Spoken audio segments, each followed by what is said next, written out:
The night before Christmas. 'Twas the night before Christmas, and all through the house not a creature was stirring, not even a mouse.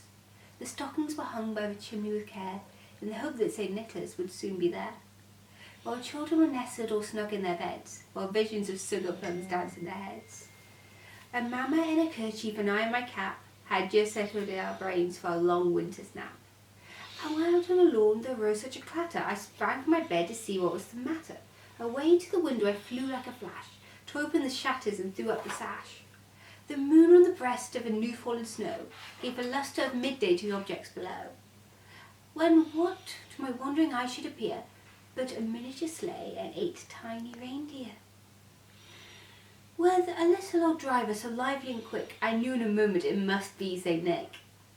More rapid than eagles his course they came, and whistled and shouted and called them by name. Now Dasher, now Dancer, now Prancer and Vixen, on Comet, on Cupid, on Donner and Blitzen!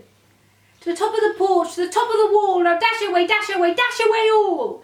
As dryly as that before the wild hurricane fly, when they meet with an obstacle and mount to the sky, so up to the housetops the couriers they flew, and with a sleigh full of toys to St. Nicholas too. And then in a twinkling I heard on the roof the prancing and pawing of each little hoof. As I drew in my head and was turning around, down the chimney St. Nicholas came with a bound. He was dressed all in fur from head to his foot, and his clothes were all tarnished with ash and soot. And a bunch of toys he'd flung on his back, and he looked like a peddler just opening his pack. His eyes how they twinkled, his dimples how merry. His cheeks were like roses, his nose like a cherry. His droll little mouth was drawn up like a bow, and on his beard, on his chin, was as white as the snow.